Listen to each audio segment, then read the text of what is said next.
Clara Bennett stepped off the stagecoach in Shadow Ridge with nothing but a carpet bag, a torn dress, and the fading hope that had carried her 2,000 miles from Boston.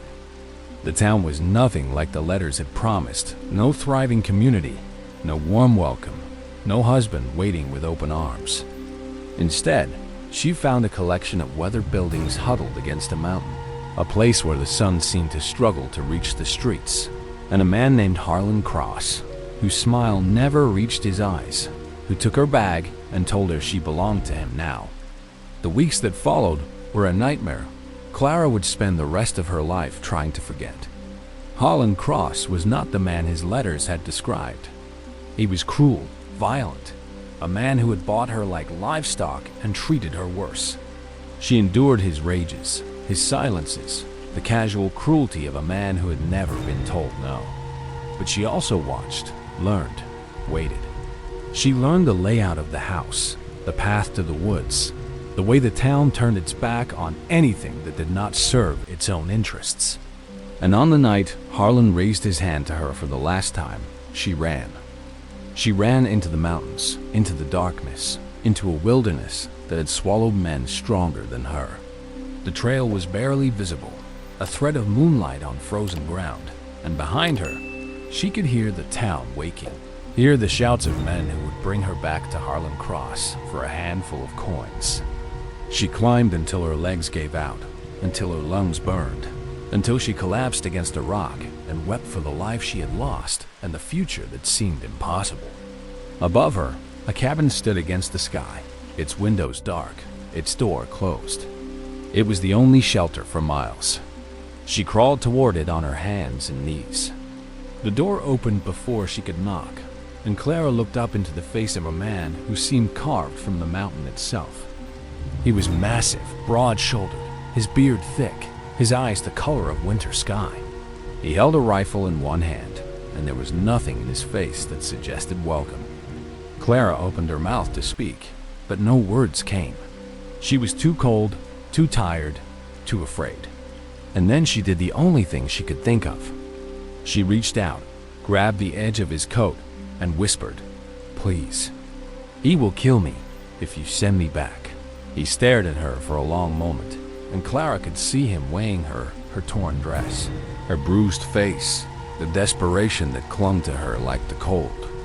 Then he stepped aside, and she crawled into his cabin.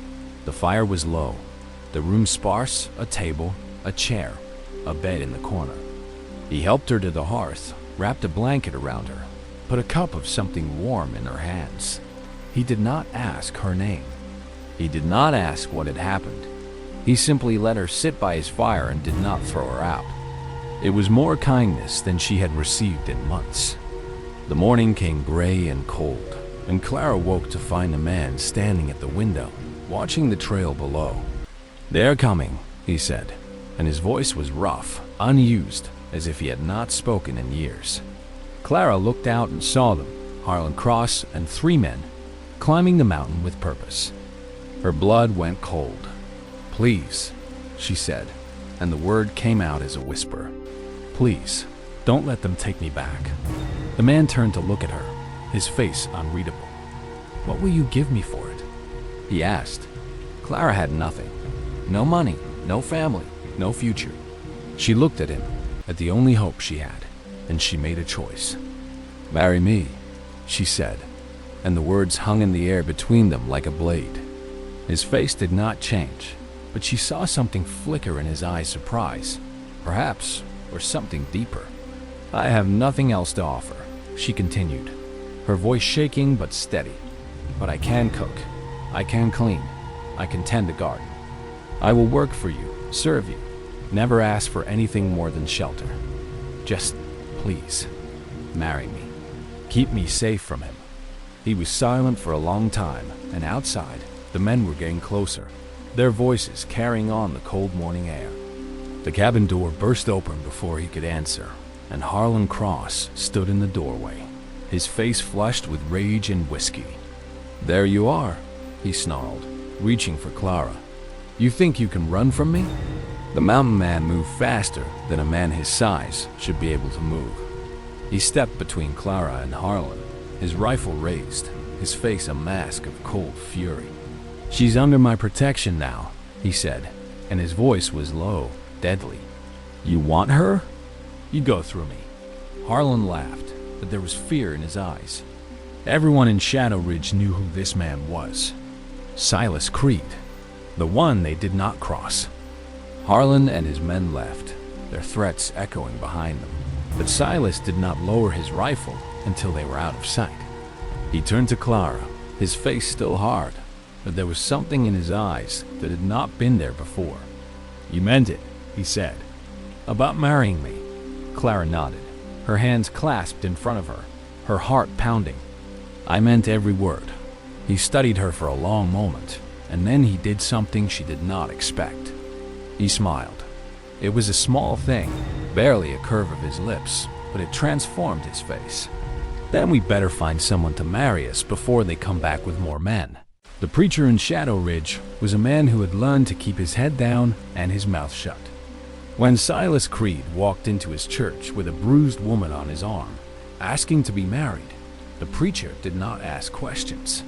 He read the words, watched them exchange vows, and signed the paper that made Clara Bennett the wife of the most dangerous man in the territory. Clara stood beside Silas, her hand in his, and felt something she had not felt in a very long time. Safe. She looked up at this man, this stranger who had taken her in, protected her, married her, and wondered what she had gotten herself into. The first weeks of their marriage were a careful dance of distance and respect. Silas gave Clara the bed and slept by the fire. He showed her the cabin, the spring where they got water, the small garden that had been neglected for years. He taught her to shoot, to track, to read the weather. He did not touch her, did not ask anything of her that she was not willing to give. And at night, when the fire burned low and the wind howled around the cabin, he told her about his life, the wars, the wives he had buried, the years of solitude that had turned him into a man everyone feared. Clara learned to read the silences in him, to see the grief he carried like a weight on his shoulders. His first wife had died of fever, his second in childbirth, and after that, he had come to the mountain to be alone. He had told himself he was done with people, done with love, done with the kind of pain that only came from caring.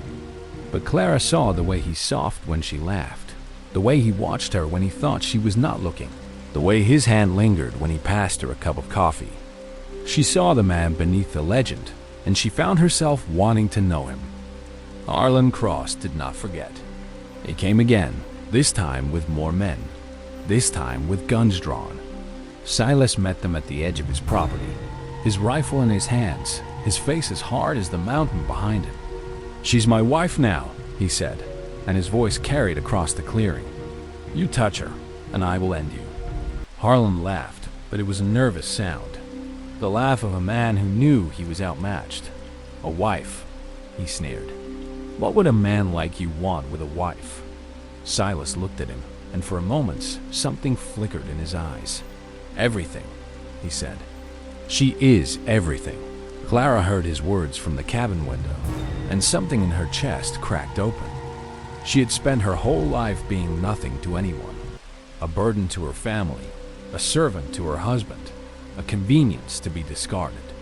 But this man, this mountain man who had not spoken to another soul in 7 years, had just called her everything. She did not know what to do with that. She did not know what to do with the feeling that was growing in her chest. Warm and terrifying, the feeling that she was falling in love with a man who had promised her nothing but protection. That night, she found him on the porch, looking out at the stars. She stood beside him, close enough to feel the warmth of him, and for a long time, neither spoke. "You didn't have to say that," she said finally, to Harlan. "You didn't have to call me everything." He was quiet for a moment, and then he turned to look at her. In the moonlight, his face was softer, younger, the years of solitude falling away. "I meant it," he said, and his voice was rough. "You came to my door with nothing. You asked for nothing, and you have given me—" He stopped, searching for words. "You have given me a reason to care again." She reached for him then, her hand finding his, and he did not pull away. His hand was large, calloused, warm, and when his fingers closed around hers, she felt something shift between them. "I was so afraid," she whispered, "when I came to your door. I thought you would send me back. I thought I would die in that town." He pulled her closer, his arms wrapping around her, and she pressed her face into his chest, breathing him in. "You are never going back," he said, and his voice was fierce, certain. "You are never leaving this mountain. You are mine now, Clara, and I will protect you with everything I have." The weeks that followed were the happiest of Clara's life. She and Silas worked together, built together, created a life in the cabin that had been empty for so long. She planted a garden, canned vegetables, hung curtains in the windows. He taught her to hunt, to fish, to move through the woods like she belonged there. And at night, they sat by the fire, talking about everything and nothing, learning each other in ways that had nothing to do with words. The town of Shadow Ridge left them alone, too afraid of Silas to cross him, too indifferent to care about the woman who had become his wife. But Harlan Cross was not a man who could let go. He had lost face when Silas took Clara, and in a town like Shadow Ridge, face was everything. He came on a night when the moon was new, when the darkness was thick enough to hide an army. He came with a dozen men, men who had been paid to forget that Silas Creed was the most dangerous man in the territory. They surrounded the cabin, their torches blazing, their voices raised. Clara woke to the sound of breaking glass and Silas's hand on her arm, pulling her toward the back door. "Run," he said. "Run and don't look back." Clara refused. She had run once, had fled into the mountains with nothing but hope, and she had found him. She was not running again. She grabbed the rifle he had taught her to shoot, took her place beside him at the window, and when the first man broke through the door, she fired. Silas fought beside her, his rifle singing, his fists a blur of violence, and when it was over, Harlan Cross lay bleeding on the cabin floor, his men scattered, his power broken. Silas stood over him, his chest heaving, his face streaked with blood that was not his own. "You ever come near her again," he said, "and I will not be so merciful." The dawn came soft and golden, the first light touching the mountains, the cabin standing silent in the aftermath. Clara sat on the porch, wrapped in Silas's coat, watching the sun rise over the territory she had once feared and now called home. Silas came out to join her, his arms sliding around her shoulders, pulling her against him. "You didn't run," he said, and his voice was wonder, disbelief. She leaned into him, her head against his chest, listening to the steady beat of his heart. "I found what I was running to," she said. "I found you." He pressed his lips to her hair, and for a long time they sat in silence, watching the light spread across the mountains. The town of Shadow Ridge would never bother them again. The legend of Silas Creed would grow, as legends do. But in the cabin above the timberline, two people who had given up on love found something they had never expected. A home, a future. A love that had grown from desperation and bloomed into something neither of them could have imagined. Clara looked up at her husband, this man who had been called ruthless, dangerous, unforgiving, and saw only the kindness that had opened his door to a stranger. "I love you," she said, and the words came easy, natural, like they had been waiting to be said. He looked at her, and for the first time, she saw the tears in his eyes, the walls he had built around his heart finally crumbling. "I love you too," he said, and in the quiet of the morning, with the mountains watching, Silas Creed and his mail-order bride began the life they had always been meant to share.